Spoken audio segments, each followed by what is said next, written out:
अस्सलाम वालेकुम। आज का व्लॉग मंडी का व्लॉग है और आज के व्लॉग में हम बैल की ख़रीदारी करेंगे। बैल की ख़रीदारी करने के लिए हम पहले मंडी निकल गए और मंडी से पहले हमने कहा कि बाहर का राउंड लगा लें, साइड वाली मंडियों को विज़िट कर लें कि शायद कोई सस्ता बैल मिल जाए, लेकिन बैल तो नापैद हो गए थे। तो फिर हम मुज़फ़्फ़राबाद की मंडी में आ गए और इस टाइम शाम का टाइम था और सारे लोग मंडी में जमा हुए थे और ख़रीदारी और व्यापारियों का रेट तो बहुत ज़्यादा था। गाहक भी बहुत ज़्यादा थे और व्यापारियों का रेट भी आसमान पे चढ़ा हुआ था। हमें कुछ बैल पसंद आए और वो भी हमारे शुक्र है जानने वाले निकल गए। और मंडी में हवा भी चल रही थी और हमारा एक बंदा भी गुम हो गया था। उनको ढूंढते ढूंढते मुझे ये बकरा नज़र आया। पहले हमने इस बैल का सौदा किया, ये 2 लाख इसकी डिमांड थी और वो बिक चुका था। मंडी में काफ़ी खूबसूरत बैल थे, लेकिन हमें अपनी रेंज का बैल चाहिए। हमने बैल का रेट बनाना स्टार्ट किया क्योंकि व्यापारी ने भी रेट उसका कम ही बताया था।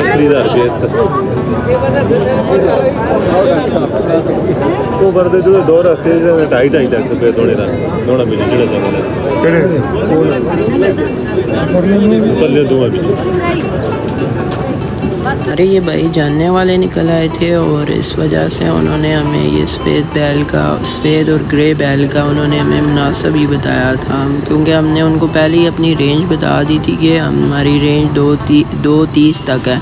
तो उन्होंने कहा था ये बैल हमारे पास 230 का है मौजूद।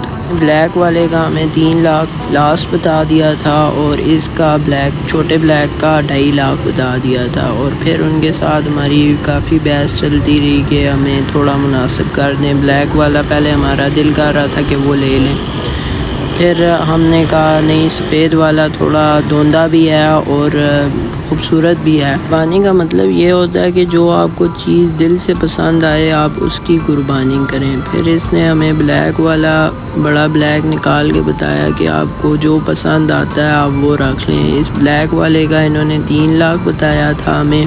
ये चौगी बैल था, इसके 4 दांत निकले हुए थे और वो बता भी रहा था, हमें दांत चेक करवा रहा था। हमने भरपूर तसल्ली की।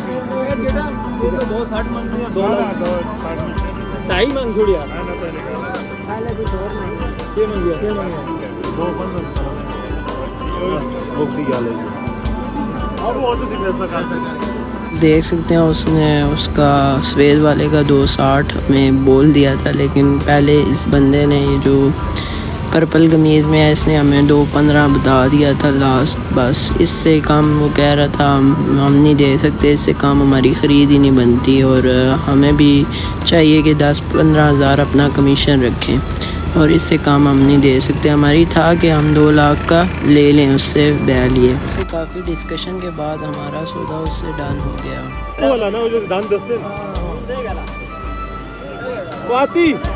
फिर हमने सफ़ेद के उनको पैसे दे दिए और ये पैसे गिन रहे हैं। लाख रुपया हो गया, लाख हो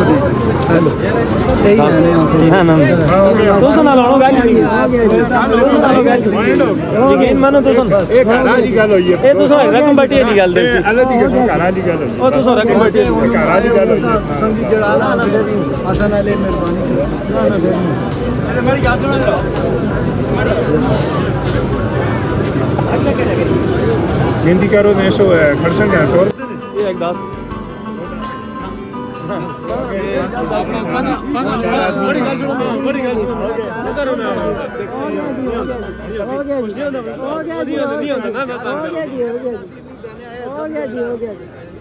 फाइनली हमारा सौदा उनसे 210 में डन हो गया और ये बैल आप देख सकते हैं माशाल्लाह से कितना ही खूबसूरत बैल है। मंडी से बाहर निकलने के लिए 1000 रुपया पर्ची थी बड़े जानवर की और हमने वो पे की उसको। फिर उसने हमें पर्ची मुझे बना के दी और हमने वो पर्ची गेट पर दे दी। फिर उसने हमें बाहर निकलने दे दिया।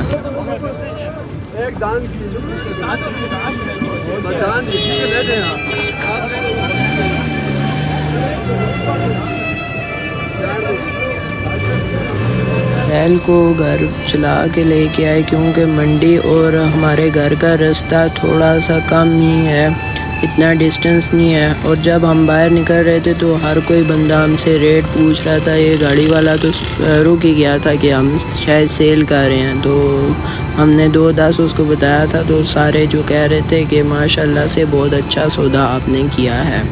फिर बीच में रास्ते में मैंने अपने वालिद साहब से बैल ले लिया कि मैं अब चलाऊंगा इसको। बहुत शरीफ था और वो आराम से चलता रहा। और इसको घर हम लाते लाते मगरिब हो ही गई थी, क्योंकि शाम का टाइम था तो मगरिब हो गई थी। फिर यहाँ पे काफ़ी बच्चे हमारे महल्ले के इकट्ठे हो गए। उन्होंने इसको पत्ते शत्ते डाले, इसको बकरी बना दिया था उन्होंने। बड़ा जानवर जो भी होता है वो या तो घास फूस खाता है या तो उसको खल चोकर जो उनका वंडा होता है वो देते हैं। ये पंजाबी वेड़ा था, ये घास भी नहीं खाता था सही। महल्ले के बच्चे बैल को देख के बहुत एक्साइटेड थे और इसके लिए जगह जगह से पत्ते तोड़ के घास तोड़ के ले के आ रहे थे।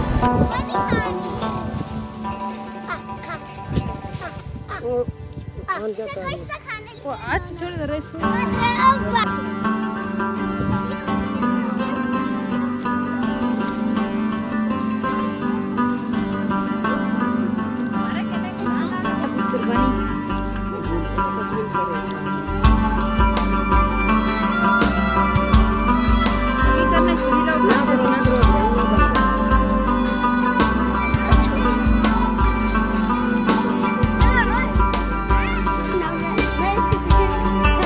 मैं बैल को फिर अपने घर लेके आया और उसके चारे शारे का इंतज़ाम किया।